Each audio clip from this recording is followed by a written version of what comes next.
சொல்லுவது அறியேன் வாழி தோற்றிய தோற்றம் போற்றி வல்லை வந்து அருள் என்னை வழித்தொண்டு கொண்டாய் போற்றி எல்லையில் இன்ப வெள்ளம் எனக்கருள் செய்தாய் போற்றி தில்லை அம்பலத்துள் ஆடும் சேவடி போற்றி போற்றி என்று அம்பலக்கூத்தனை போற்றி வணங்கி கொண்டு இந்த இனிய காவியத்தை தந்த சேக்கிழார் பெருமானை தில்லைவாழ் அந்தணரே முதலாக சீர்படைத்த தொல்லையதாம் திருத்தொண்ட தொகையடியார் பதம் போற்றி ஒல்லையவர் புராண கதை உலகறிய விரித்துரைத்த செல்வமலி குன்றத்தூர் சேக்கிழார் அடி போற்றி என்று அவருடைய திருவடிகளையும் வணங்கிக் கொள்ளலாம்.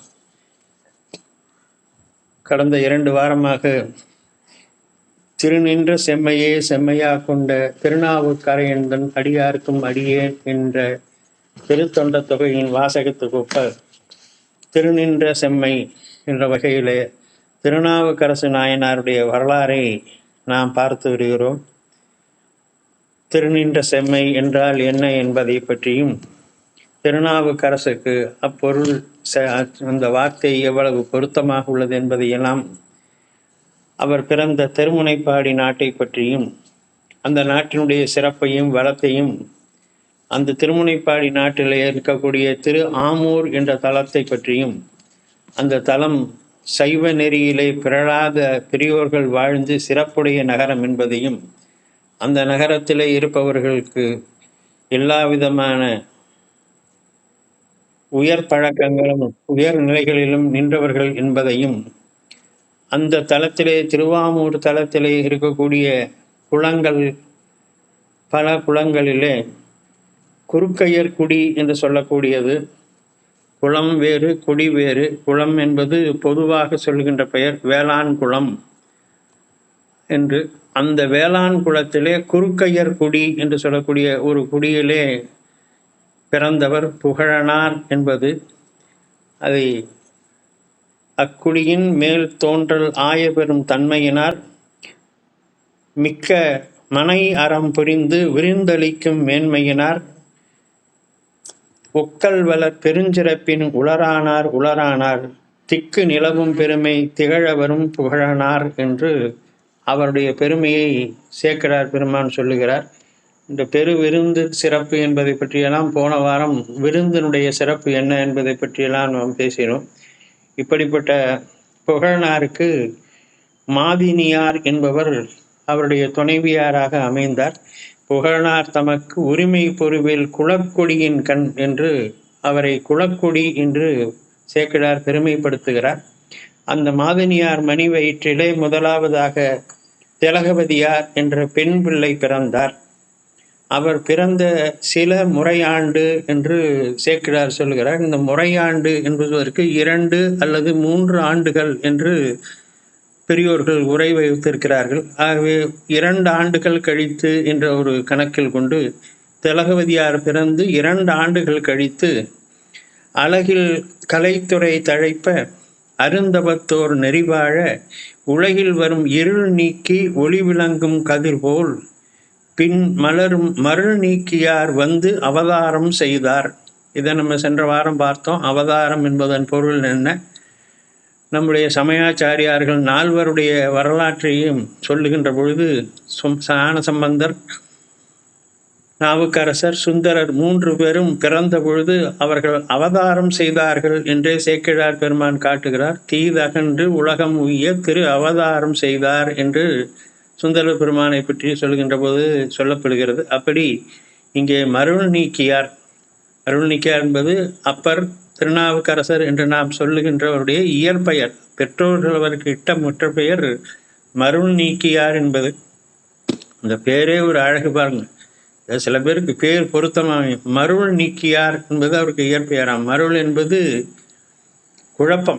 குழப்பத்தை நீக்கி தெளிவாக சைவத்துக்கு வழிகாட்டக்கூடியவராக பின்னாலே அவர் வரப்போகிறார். அதனை முன்னாடி அதுக்கு எது முன் காட்டுவான் போல மருள் நீக்கியார் என்று பெற்றோர்கள் அவருக்கு பெயரிட்டார்கள்.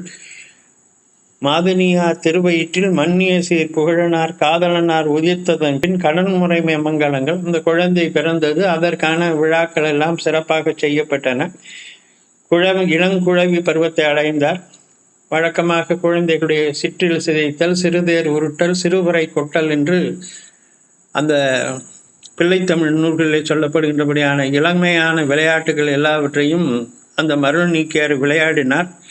அவருக்கு 3 வயது இருக்கின்ற பொழுது மருள் நீக்கியார் சென்னி மயிர் நீக்கும் மனவிலையும், நம்ம சொல்லுகின்றபடி இந்த காது குத்துதல், முடியெடுத்தல் என்று சொல்வார்கள், அந்த சடங்கினை அவருக்கு செய்து அவருக்கு குடிமி வைத்தார்கள் என்ற செய்தியை சொல்கிறார் இங்கே சேக்கிழார்.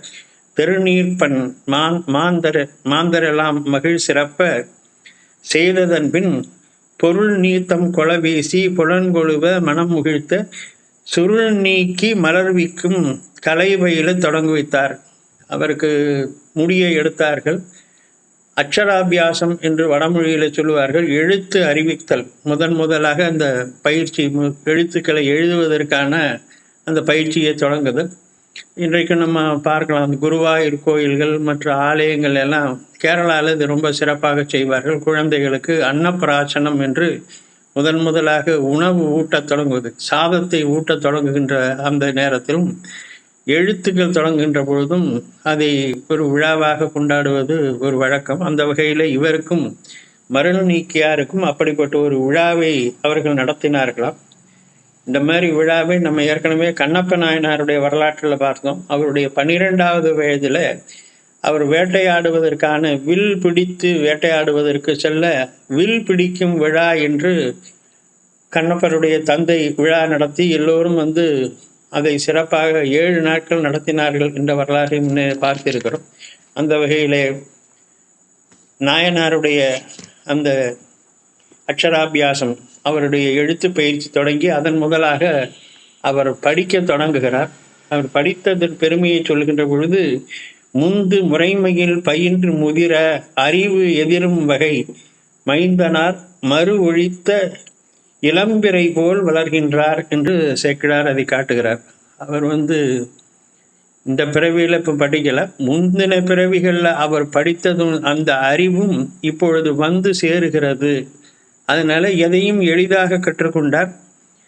பல விஷயங்களை மிக அற்புதமாக அவர் பயிற்சி பெற்றார் என்கின்றதை சொல்கிறார். எப்படி இளம்பிறை போல் வளர்கின்றார், அறிவு கொஞ்சமாக எப்படி சிறு பிறையாக இருந்து பௌர்ணமியாக முழு நிறைவு பெறுகிறதோ அப்படி அவர் அறிவிலே முதிர்ச்சி பெற்றார்.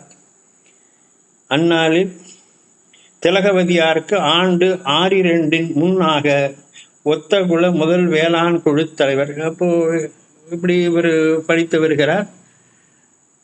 இவருக்கு முன் பிறந்த தமக்கை ஆகிய திலகவதியாருக்கு வயது 12 ஆகியது.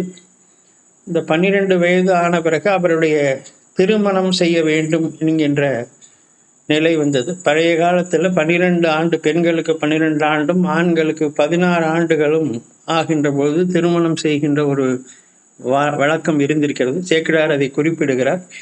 அந்நாளில் திலகவதியாருக்கு ஆண்டு 62 12 முன்னாக ஒத்தகுல முதல் வேளாண் குழு தலைவர்.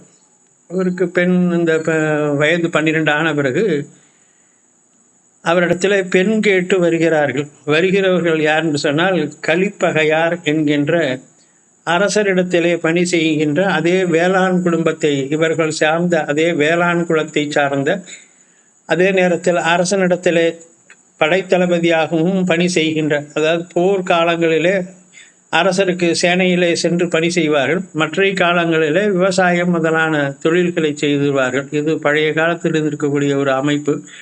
அந்த வகையில் மின்னார் செஞ்சடை அண்ணல் மெய்யடிமை விரும்பும் உடையார், அவரை பற்றி அந்த கலிப்பகையாரை பற்றி சொல்லுகின்ற பொழுது இந்த ஒரு வார்த்தையை சேக்கிழார் பயன்படுத்துகிறார். மின்னார் செஞ்சடை அண்ணல் மெய் அடிமை விரும்பும், சிவபெருமானிடத்திலேயே பற்று கொண்டவர். இந்த புகழனாருடைய குடும்பம் பழ அடியார் என்று சொல்லுவார்கள். வழியாக சிவபெருமானையே வழிபடுகின்ற குலத்தை சார்ந்தவர்கள். மற்றொரு தெய்வம் கனவிலும் நினையாது என்று திருவாசகத்தில் மணிவாசகர் சொல்லுவது போல, வேறு ஒரு தெய்வத்தை நினையாமல் சிவபெருமானுக்கே தொண்டு செய்கின்ற எம் கொங்கை நின் நண்பர் அல்லாதால் சேரற்க என்று பெண்கள் கூட சிவபெருமானை மட்டுமே நினைக்கக்கூடிய ஒரு பழங்குடி, அந்த பழம் சீரடியார்கள் கூட்டம். அதே போன்று பெருமானிடத்திலே அடிமை கொண்டவர் அந்த கலிப்பகையார் என்பவர். பொன்னாரும் மணிமௌலி புரவலன்பால் அருள் உடையார். இந்த புரவலன்பால் நாட்டு அரசனிடத்திலே பணி செய்யக்கூடியவர் என்று சொல்லுகிறார். இவர் இந்த திலகவதியாரை பெண் கேட்டு குடியிலே பிறந்த பெரியோர்களை அனுப்புகிறார்கள். பெரியோர்கள் எல்லோரும் வந்து மனம் பேசுகிறார்கள். ஒருவருக்கொருவர் ஒத்த குலம், ஒத்த குணம், ஒத்த நடை என்று இதை பழைய நம்முடைய தமிழ் நூல்கள் எல்லாம் இலக்கணங்களில் சொல்கின்ற போது 2 பேருக்கும் ஒத்ததாக இருக்கணும் அப்படின்னு சொல்லுவாங்க. இப்போ சிலப்பதிகாரத்தில் கண்ணகிக்கும் கோவலனுக்கும் ஒத்த தன்மை இருந்தது என்று சொல்லுவார்கள். அப்படி 2 குடும்பம், வயது, பருவம், செல்வம், அறிவு, இப்படி பல வகைகளையும் ஒத்ததாக ஒருவருக்கொருவர் இணையானதாக இருக்கக்கூடியது தான் பழைய காலங்களில் சம்பந்தம் பேசப்படும். அந்த வகையிலே புகழனார் கலிப்பகையாருடைய குடும்பத்தாரையும் கலந்து பேசி திலகவதியாரை கலிப்பகையாருக்கு திருமணம் செய்வது என்று நிச்சயித்தார்கள். வேண்டி எழும் காதலினால் மேலோரை செலவிட்டார். கலிப்பகையார் இவர்கள் வீட்டுக்கு அனுப்பினார்கள். இவர்கள் வந்து மனம் பேசினார்கள். மனம் பேசி வந்தவரும் வந்தபடி அறிவிப்ப குணம் பேசி குளம் பேசி கோதில் சீர் புகழனார் மனங்கொள் அறவகள் அல்குல் பைந்தொடியை மனம் தேர்ந்தார். தன் பெண்ணை திருமணம் செய்து கொடுக்கிறேன் என்று புகழனாரும் ஒப்புக்கொண்டார். இந்த நிலையில் கன்னி திரு தாதையார் மனம் இசைவு கலிப்பகையார் முன் அணைந்தார் அறிவிப்ப வதுவையினை முடிப்பதன் முன் மன்னவர்க்கு வடபுலத்து ஒரு மாறு ஏற்க மற்ற அவர் மேல் அன்னவர்க்கு விடை கொடுத்தார். அவ்வினை மேல் அவர் அகன்றார். நம்ம ஏற்கனவே சொன்னபடி அரசனுக்கு வடபுலத்திலே வடபகுதியிலே ஒரு சண்டை ஏற்பட்டது. அந்த சண்டையிலே கலந்து கொள்வதற்காக கலிப்பகையார் போக வேண்டிய சூழ்நிலை ஏற்பட்டது. திலகவதியாரோடு பேசி நிச்சயிச்சாச்சு, தேதி வச்சாச்சு. ஆனால் அந்த தேதியில் திருமணம் நடப்பதற்கு முன்பாக கலிப்பகையார் அந்த சண்டையிலே கலந்து கொள்ள வேண்டிய நெருக்கடி. ஆகவே அவர் வடபுலத்திற்கு சென்றார். வேந்தற்கு உற்றுழி வினை மேல் வெம் சமரின் விடை கொண்டு போந்தவரும் பொறுபடையும் உடன் கொண்டு சில நாளில் காய்ந்த சினப்பகை குளத்தை கலந்து கடும் சமர்கடலை நீந்துவால் நெடுநாட்கள் நிறைவேறும் போர்த்துறை விளைத்தார். போனவருக்கு ரொம்ப நாள் ஆயிடுச்சு, சீக்கிரம் முடியல. இது பழைய காலத்தில் வழக்கம். ஏன்னா தொலைதூரம் சென்று சண்டையிடணும். ஒரு நாளில் 2 நாளில் சண்டை முடிஞ்சிடாது. பழைய காலங்களில் போருக்குன்னு சில வரைமுறைகள் உண்டு. காலையில் சூரியோதயம் ஆன பிறகு தான் சண்டை ஆரம்பிப்பாங்க. மாலையில் சூரிய அஸ்தமனம் ஆன பிறகு சண்டையை நிறுத்தி விடுவார்கள். அந்த மாதிரி சில கட்டுப்பாடுகள், இப்போ இப்படி தான் சண்டை போடணும் அப்படின்னெல்லாம் சில வரைமுறைகள் அதெல்லாம் இருந்துச்சு. இப்போ கொஞ்சம் நாகரிக காலத்தில் எல்லாம் மாறி போச்சு. ராத்திரியில் சண்டை போடுறதே அண்மையில் நடந்த இதில் கூட நம்ம பார்த்தோம். இரவு நேரத்தில் ட்ரோன்கள் மூலமாக தாக்குதல் நடத்துதல்ங்கிற ஒரு விஞ்ஞான வளர்ச்சியினால நமக்கு மாறி போச்சு. பழைய காலத்தில் வாளும் வேலும் கொண்டு சண்டையிட்ட காலங்களில் அந்த மாதிரி சில நெறிமுறைகளை வைத்திருந்தார்கள். அந்த நெறிமுறைகள் மாறாமல் இருதரப்பினரும் அந்த மாதிரி அந்த விதிமுறைகளை மீறாமல் சண்டையிட்டார்கள்.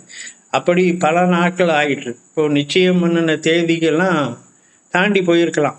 அநேகமாக அவருக்கு திருமணம் இப்போ பண்ணலாம் அப்படின்னு நிச்சயத்தின் தேதி கூட தாண்டி இருந்திருக்கலாம்.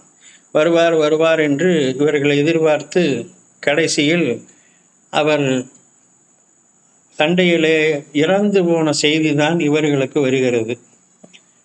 ஆயனாலிடை இப்பால் அனங்கனையார் தனை பயந்த தூய குல புகழனார் தொன்று தொடு நிலையாமை மேயவினை பயத்தாலே இவ்வுலகை விட்டு அகல. இந்த செய்தி அவர் இறந்து விட்டார்னு செய்தி வர்றதுக்கு முன்னாடியே மற்றொரு செய்தி என்ன ஆகுதுன்னா, புகழனார் இறந்து போகிறார். அவருடைய வினை பயன் காரணமாக அவருடைய காலம் முடிவுற்றதுனால அவர் இறந்து போகிறார். அதை இங்கே சொல்கிறார். அவர் ஆய நாளிடை இப்பால் அனங்கனையார் தனை பயந்த தூய குலத் புகழனார் தொன்று தொடு நிலையாமை, உலக வாழ்க்கை நிலையற்றது என்பதனால அவருடைய காலம் முடிந்தது. அவர் இறைவன் அடி சேர்ந்தார். தீய அரும் பிணி உழந்து விண் உலகில் சென்றடைந்தார். அவர் இறைவன் திருவடியை அடைந்தார். இதில் என்னாச்சுன்னா, மற்றவர் தாம் உயிர் நீப்ப மனைவியார் மாதினியார் சுற்றமுடன் மக்களையும் துகள் ஆகவே நீத்து வெற்றிமையால் உடன் என்றும் பிரியாது உலகு எய்தும் கற்ற நெறி வழுவாமல் கணவனார் உடன் சென்றார். இங்கே சேக்கிழார் பெருமான் ஒரு செய்தி சொல்லுகிறார். இது பழைய காலத்துல ஒரு நடைமுறையில இருந்திருக்கு. கற்ற நெறி வழுவாமல் கணவனார் உடன் சென்றார் அப்படிங்கிறது, கணவன் இறந்த பிறகு மனைவியும் உடன் இறந்து விடுவது என்பது ஒரு நிலை அப்போ இருந்திருக்கு. இது அந்த கற்பு என்று சொல்லக்கூடியது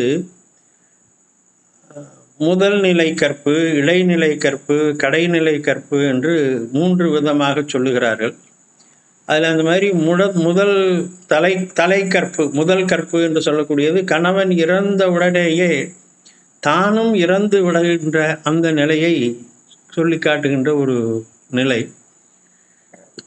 நம்ம எங்கே பார்க்கிறோம்னா, சிலப்பதிகாரத்தில் கண்ணகி நெடுஞ்செழியனிடத்தில் வாதாடி என் கணவன் கல்வன் அல்லன் என்று நிரூபித்த பிறகு யானோ அரசன் யானே கல்வன் என்று அந்த நெடுஞ்செழியன் என்ன செய்கிறான், தன் உயிரை நீத்தான், வளைந்த தன்னுடைய செங்கோலை தன் உயிர் கொண்டு நிமிர்த்தினான் என்று சிலப்பதிகாரத்தில் சொல்லுவார்கள்.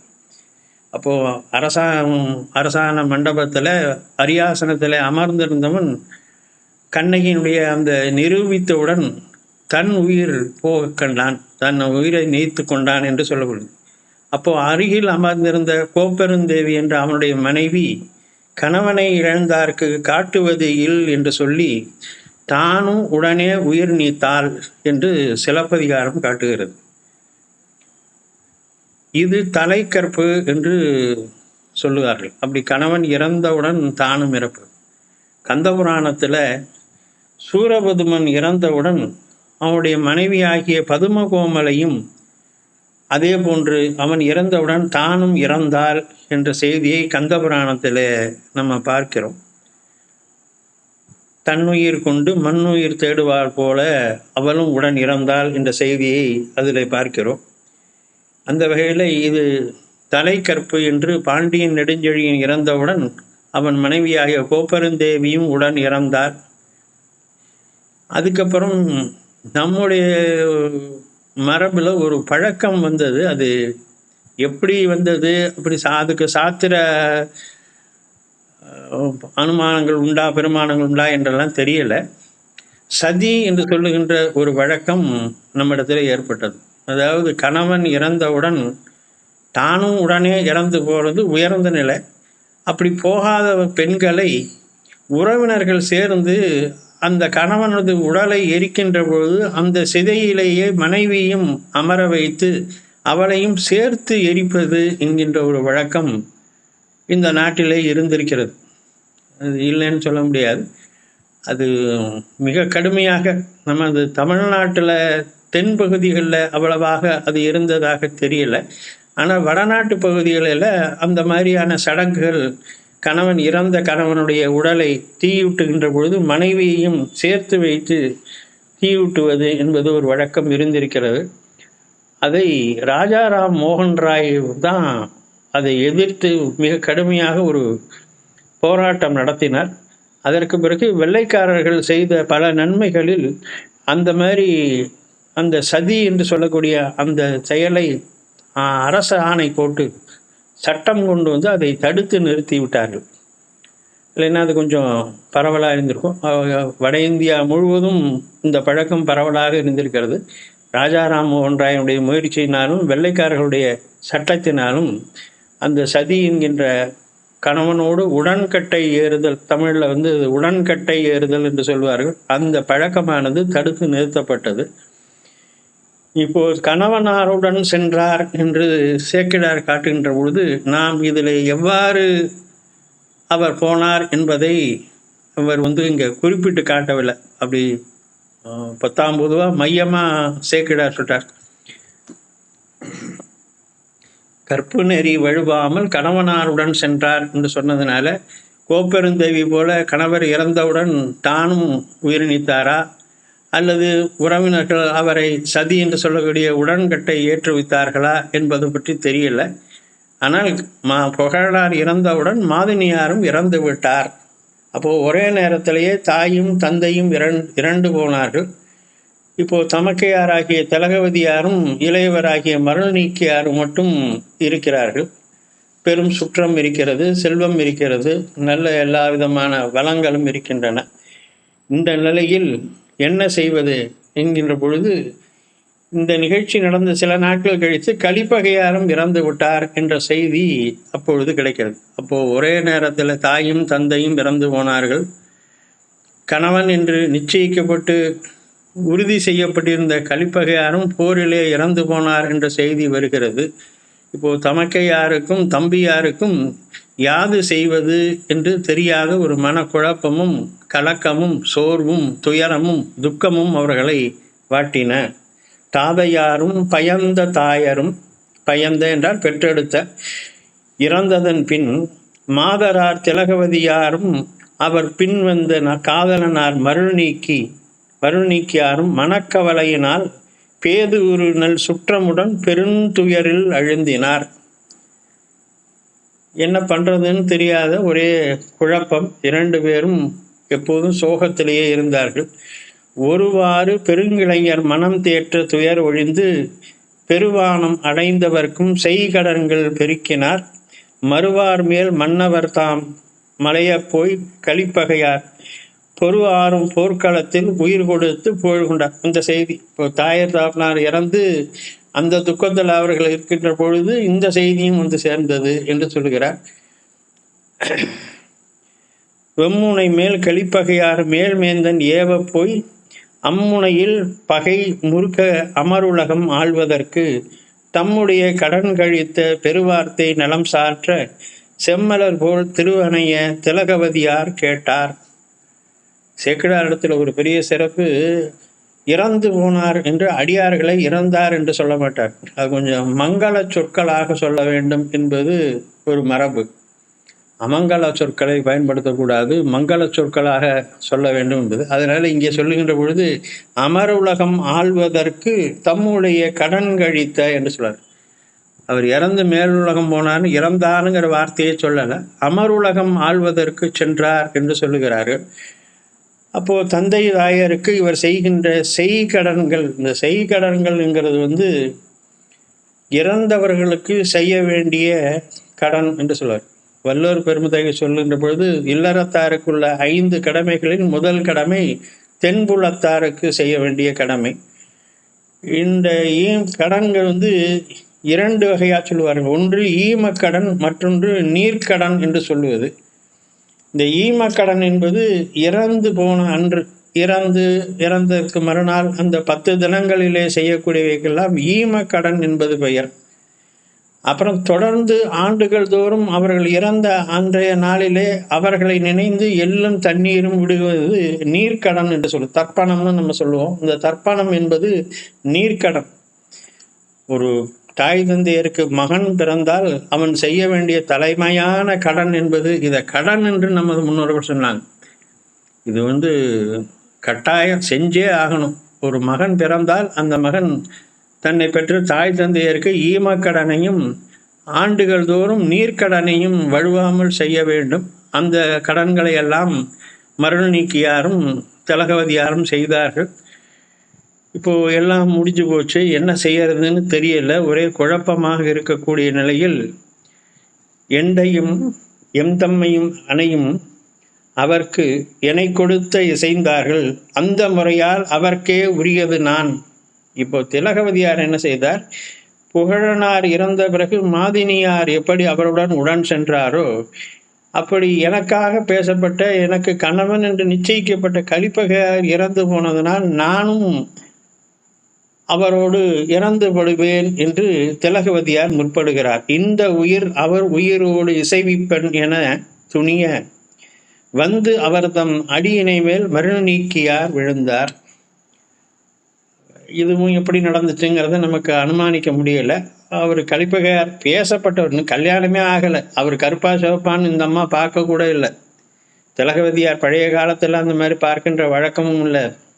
பெரியோர்கள் பார்ப்பார்கள் ஒழிய மணமகன் மணமகள் ஒருவரை ஒருவர் பார்க்கின்ற வழக்கம் பழைய காலத்தில் இல்லை. திருமணத்தன்றைக்கு பார்த்தாதான். அதுவும் கூட சில முறையினர்கள் திருமணத்தன்னைக்கும் கூட பார்க்க முடியாது, அப்புறம்தான் பார்க்கலாங்கிற மாதிரி அந்தந்த குலங்கள் அந்தந்த ஜாதிகளில் உள்ள அந்த வழிகாட்டு அந்த முறைகள் இருக்க அதெல்லாம் மாறுபடும். அந்த மாதிரி திலகவதியார் கலிப்பகையாரை நேராக பார்க்க கூட இல்லை. அவர் எப்படி இருப்பார் என்று கூடியது. ஆனாலும் அவருடைய அந்த உயர்ந்த நிலை எனக்கு அவர் கணவர் என்று நிச்சயிக்கப்பட்டு விட்டது. பெரியோர்கள் நிச்சயித்து விட்டார் என்றாலே எனக்கும் அவரும் திருமணம் முடிஞ்சு போன மாதிரி ஆச்சு. ஆகவே அவர் இறந்து போனால் நானும் இறப்பேன் என்று அவர் முடிவெடுத்து அந்த நேரத்தில் மருள் நீக்கியார் போய் அவர் காலில் விழுந்து, அம்மாவும் போயாச்சு, அப்பாவும் போயாச்சு, இப்போ எனக்கு துணை இருக்கிறது நீங்கள் தான். இப்போ நீங்களும் இறந்து போனால் நான் என் செய்வேன், நான் எங்கே போவேன் என்று அவருடைய திருவடியில் விழுந்து, எனக்காக நீங்கள் உயிர் தரிக்க வேண்டும், உயிரோடு இருக்க வேண்டும் என்று அவரை வேண்டிக் கொள்கிறார். இந்த காலகட்டங்களில் நம்ம ஒரு கணக்கிட்டு பார்த்தோம் என்றால் இவருக்கு ஒரு 10-12 வயது இருக்கலாம், அல்லது அதற்கு மேல் இருக்கலாம். 12 வயது 13 வயது திருநாவுக்கரசருக்கும், அவருக்கு 15 வயது இருக்கலாம். அந்த காலம் 12 வயதுக்கு மேல் என்று சொன்னதுனால, அதற்கு பிறகு சண்டைக்கு போய்விட்டதுனால இந்த காலங்களை கணிக்கின்ற பொழுது 10 வயதிலிருந்து 15 வயதுக்குள்ளே தான் இது இருந்திருக்கலாம். அப்பேற்பட்ட நிலையில் அவர் திலகவதியார் காலில் விழுந்து வேண்டுதல் இருந்த பிறகு அவர் தன்னுடைய உயிரை துறக்கின்ற முயற்சியை, அந்த எண்ணத்தை அவர் கைவிட்டார். தம்பியார் உளராக வேண்டும் என வைத்த தயா, அழகாக சேக்கிழார் பெருமான் அதை காட்டுகிறார். தம்பியார் உளராக வேண்டும் என வைத்த தயா. இப்போ திலகவதியார் இறந்து போனால் ஆட்டோமேட்டிக்காக அடுத்து என்ன ஆக போகுது? மருள் நீக்கியாரும் இறந்து விடுவார். அதனால தம்பி இருக்கணும், தங்களுடைய குடும்பம் அந்த புகழனாருடைய வம்சம் விளங்க வேண்டும் என்பதற்காக திலகவதியார் தான் உயிர் நீக்கும் எண்ணத்தை தொடர்ந்து தம்பியரை அவரை தொடர்ந்து வளர்த்து வரலானார். உம்பர் உலகு அணையா உறும் நிலை விளக்க உயிர் தாங்கி அம்பொன் மணி நூல் தாங்காது அனைத்து உயிர்க்கும் அருள் தாங்கும் இம்பர் மனை தவம் புரிந்து திலகவதியார் இருந்தார். வயது கொஞ்சம் நீங்கள் கணக்கு பண்ணிங்க, அந்த அம்மாவுக்கு ஒரு 15 வயது இருக்கலாம். அப்போது எவ்வளவு ஒரு உயர்ந்த நிலைக்கு அவங்க போயிருக்காங்கங்கிறது பாருங்க. அம்பொன் மணி நூல் தாங்காது, ஆபரணங்கள் எதையும் அணிந்து கொள்ளவில்லையா. அம்பொன் மணி நூல், பொன்னால் செய்த ஆபரணங்கள், அவைகளை எதுவும் அணியவில்லை. அனைத்து உயிர்க்கும் அருள் தாங்கி, அன்புங்கிற நிலையை தாண்டி அருளுங்கிற நிலைக்கு அந்த அம்மா இப்போவே போயிட்டாங்க. அதுதான் பின்னாடி நாவுக்கரசருக்கு அவங்க உணர்த்த போவது. அதுதான் அனைத்து உயிருக்கும் அருள் தாங்குதல் அப்படிங்கிறது தான் பின்னாடி உணர்த்த போகிறாங்க. அதை அனைத்து உயிருக்கும் அருள் தாங்கி இம்பர் மனை தவம் புரிந்து. இந்த மனை தவம் என்பது வீட்டிலே இருந்தபடியே செய்யக்கூடிய தவங்கள். இப்போ காட்டில் போய் கடுமையாக தவம் செய்யணும் அப்படிங்கிறது இல்லை. பெண்களை பொறுத்தவரை நம்முடைய தர்மங்களிலே, நம்முடைய சமய மரபுகளை இல்லறத்தில் இருந்து செய்வது தான் சிறப்பு. துறவரத்தில் போய் செய்வது சிறப்பு அல்ல. அதிலும் மனையாளோடு இருந்து செய்வது சிறப்பு.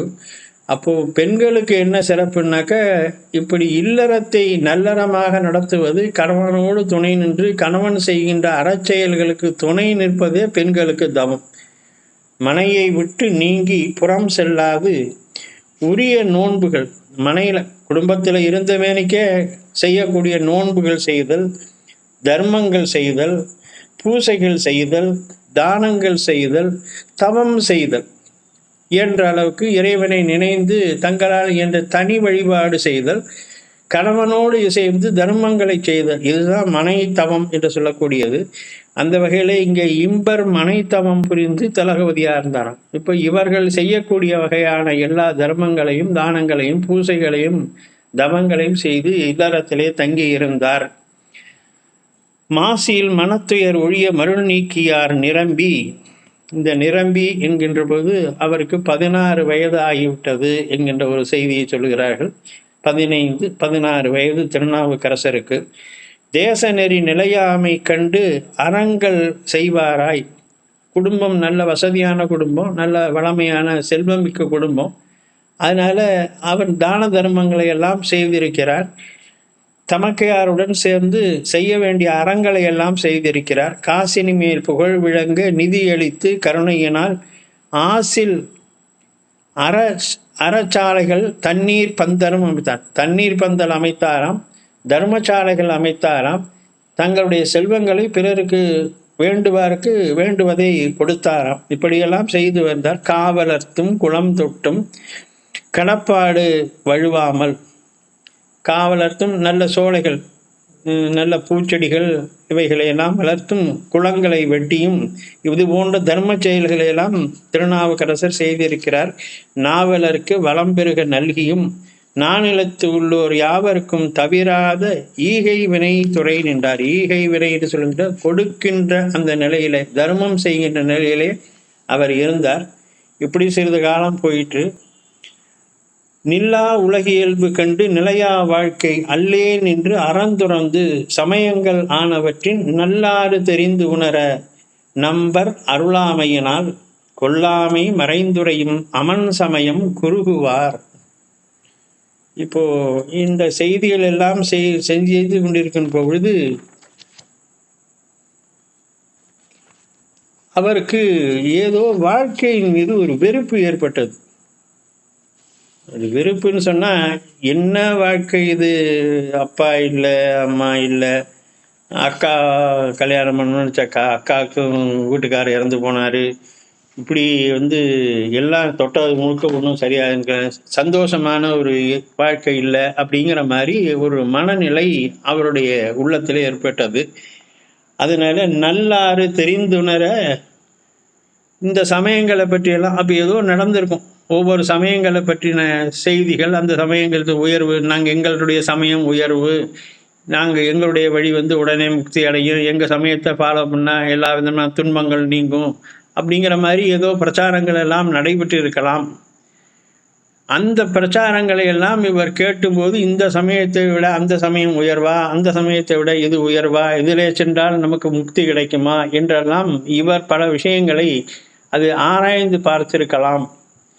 பல்வேறு சமயங்களின் உட்கருத்தை ஒப்பு நோக்கி இஃது ஒருபடியின் உண்மை, இது இந்த உண்மையை சொல்லுகிறது, இந்த சமயம் இதை விட இதை இன்னும் உயர்வாக சொல்லுகிறது, ஆகவே இது உயர்வான சமயம், அந்த சமயம் இது ரெண்டையும் விட இன்னும் சிறப்பான உயர்வான தத்துவங்களை சொல்லுகிறது, ஆகவே அது இன்னும் சிறப்பானது என்று பல சமயங்களை பற்றியெல்லாம் அவர் சிந்தித்து ஆராய்ந்து ஒரு குழப்பமான மனநிலையில் இருக்கின்ற பொழுது அவருக்கு சமண சமயத்தின் மீது ஒரு விருப்பம் ஏற்பட்டிருக்கிறது. அந்த விருப்பத்தை அதை சொல்லுகின்ற பொழுது சேக்கிழார் அதற்கு காரணமாக பெருமாளை பற்றி, பெருமாளுடைய திருவருள் என்று சொல்லுகிறார். நல்லாறு தெரிந்து உணர நம்பர் அருணம். இப்போ இவ்வளவு சமயங்கள் இருந்திருக்கு. இந்திய நாட்டில் 72 சமயங்கள் இருந்ததாக பழைய வரலாறு உண்டு. ஆதிசங்கரர் இந்த 72 சமயங்களையும் கண்டனம் செய்து வேதாந்தமே உயர்வானது என்று நிலைநாட்டினார் என்பது அவருடைய வரலாற்றிலே சொல்லப்படுகிறது. அப்போது நமக்கு தெரியாத பழைய வடநாட்டிலே பல சமயங்கள் இருக்குது. காபாலிகம், பாசுபதம் என்று பலவிதமான சமயம், காளாமுகம் என்றெல்லாம் இருந்திருக்கு. நம்முடைய சைவ சித்தாந்தத்தில் 24 சமயங்களாக வகுத்து 24ஐயும் விட சைவம் சித்தாந்தமே உயர்ந்தது என்று நிரூபிக்கப்பட்டிருக்கிறது. அப்படி இந்த 24 சமயங்களில் சொல்கின்ற பொழுது புற சமயங்கள் என்றும் புறச்சமயங்கள் என்றும் அகப்புற சமயங்கள் என்றும் அகச்சமயங்கள் என்றும் அந்த 24 சமயங்களை ஒவ்வொரு அதன் தன்மையை நோக்கி அதனுடைய தத்துவ அடிப்படைகளை பிரித்து அவைகள் எல்லாவற்றையும் விட சைவ சித்தாந்தமே உயர்ந்தது என்று மெய்கண்டார் நிரூபித்திருக்கிறார். அதைத் தொடர்ந்து பல பெரியோர்கள் அந்த சித்தாந்தத்தை நிலைநாட்டி இருக்கிறார்கள். இப்படி வட இந்தியாவில் ஆதிசங்கரர் காலத்திலே பலவிதமான சமயங்கள், பலவிதமான கோட்பாடுகள் எல்லாம் இருந்திருக்கிறது. இதில் முதலாக தோன்றியது பௌத்தம் என்றதும் அதன் பின்னே சமணம் என்ற அந்த இரண்டு பெரும் மதங்கள் தோன்றியது. அவைகள் மக்களை ஈர்த்தன, அந்த தோன்றின காலத்தில் தோன்றின. விவேகானந்தர் ஒரு செய்தி சொல்லுவார், பௌத்தம் வந்ததுனால தான் துறவு என்பதே இந்து மதத்தில் கிடையாது. நம்முடைய சைவ சமயத்தில், நம்முடைய வேதத்தை அடிப்படையாக கொண்ட சமயத்தில் துறவு என்பது கிடையாது. துறவை கொண்டு வந்தவர்கள் பௌத்தர்களும் சமணர்களும் தான். அதுக்கு முன்னாடி கிடையாது. நம்ம வேத காலத்தை ஆராய்ச்சி செய்தோம் என்றால், வேதகால ரிஷிகள் தங்கள் மனைவியோடு சேர்ந்து தான் வாழ்ந்தார்கள். குழந்தைகள் இருந்தன அவர்களுக்கு, குடும்பமாகத்தான் வாழ்ந்தார்கள். வேத வேள்விகளை எல்லாம் குடும்பமாக தான் செய்தார்கள் ஒழிய துறவியாக தாடி வளர்த்து காடுகளிலே சென்று தனியாக அவர்கள் செய்யவில்லை. நம்ம இந்த புராண கதைகள் எல்லாவற்றையும் பார்த்தா, அகலிகை கௌதமர் அவர்கள் 2 பெண்கள், அதே மாதிரி அத்திரி அனுசூயா, நலாயினி, இவர்கள் எல்லாம் வேத காலத்தில் வாழ்ந்த ரிஷி பத்தினிகள். அப்போது முனிவர்கள் தங்கள் மனைவிமார்களுடன் குழந்தைகளுடன் சேர்ந்து தான் இருந்திருக்கிறார்கள். குடும்பமாக இல்லறமாகத்தான் இருந்திருக்கிறார்கள். பௌத்தம் தோன்றிய பிறகும் சமணம் தோன்றிய பிறகுதான் இந்த துறவு மேற்கொள்வது, இல்வாழ்க்கையை விட்டு தனித்து செல்வது என்கின்ற பழக்கம் ஏற்பட்டு அது ஒரு பெரும் அளவிலே வேரூன்றி போனது. அந்த வகையில் இங்கே இவர் ஏன் அந்த சமண சமயத்துக்கு போனார் என்பதற்கு சேக்கிழார் அழகாக ஒரு செய்தி சொல்லுகிறார். நம்பர் அருளாமையினார் என்று சொல்லுகிறார். இப்போது விநாயனாருக்கு ஏன் இந்த மாதிரி போகுதுங்கும்போது, அவர் முற்பிறவி தவக்குறைவா? ஏன்னா பாரம்பரியமாக சைவ குடும்பத்தில் வந்தவன். அவருக்கு வயது 15. இந்த 15 ஆண்டுகள் இருக்கின்ற வரை அவர் சைவமாகத்தான் இருந்திருக்கிறார். வீட்டில் சைவ வழிபாடு தான் நடந்திருக்கு. 10 பழமையான அடியார்கள் குடும்பத்தை சார்ந்தவர்கள். அப்போது சிவநாமத்தை சொல்லி 5 எழுத்து ஓதி அவர் வாழ்ந்திருப்பார். 15 ஆண்டுகள் வரைக்கும் அந்த மாதிரி தான் இருந்திருப்பார். இப்போ சமண சமயத்துக்கு அது சிறப்பாக இருக்கிறது, அதில் செல்ல வேண்டும் என்ற எண்ணம் ஏன் அவருக்கு தோன்றினது என்பது, அவர் முண்டை தவக்குறைவு, ஏதோ பிறவியில் அவர் செய்த தவக்குறைவு, அவர் செய்த தவறா, பக்குவ குறைவா, இல்லை அவர் முழுமையாக இன்னும் சைவத்தினுடைய சிறப்பை உணர்ந்து கொள்ளாமல் ஏதோ மேலோட்டமாக சமண சமயத்தினுடைய அந்த கொல்லாமை. ஏன் அப்பரடிகள் அங்கே போனார்னு சொன்னால், அந்த கொல்லாமை என்கின்ற விரதம் அவருக்கு ரொம்ப பிடிச்சிருந்து தான். சமணத்தில் மிக முக்கியமான கொள்கை கொல்லாமை என்பது. அவங்க என்ன செய்வாங்களாம், மயிர் தோகை கொண்டு நடந்து போகும்போதே தனக்கு முன்னாக கூட்டிக் கொண்டே போவார்களாம். ஏன்னா சின்ன சின்ன சிறு பூச்சிகள், புழுக்கள், எறும்புகள் இந்த மாதிரி காலில் மிதிப்பட்டு இறந்து போயிடுங்கிறதுனால அந்த உயிர்களுக்கு கூட துன்பம் ஏற்படக்கூடாது என்பதனால மயிர்பீலியினாலே கூட்டிக் கொண்டே செல்வார்களாம். அப்படி ஒரு கொல்லாமையை உயர்வாக சொல்லுகின்ற ஒரு சமயம் அது அவருக்கு மனதிலே ஈர்த்தது.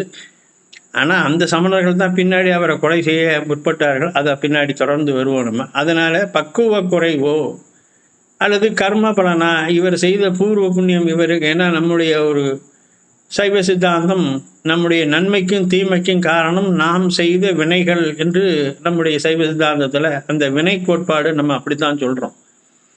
அந்த கர்ம பலனோ யாதொன்றும் நம்மால் அறியப்படாது. இங்கே சேக்கிழார் தன்னுடைய கருத்தாக இது எதனாலன்னு நமக்கு தெரியல. ஏன்னா பாரம்பரியமான ஒரு சைவ குடும்பம், 15 வயது வரைக்கும் அவர் சைவமாகத்தான் இருந்திருக்கிறார். சிவபெருமானை போற்றி துதித்திருக்கிறார், பாடியிருக்கிறார். அப்படிப்பட்டவர் சமண சமயத்தில் போய் சென்று சார்வது என்றால் அது என்ன காரணங்கிறது சிவபெருமானுக்கு மட்டும்தான் தெரியும், நமக்கு தெரியலை.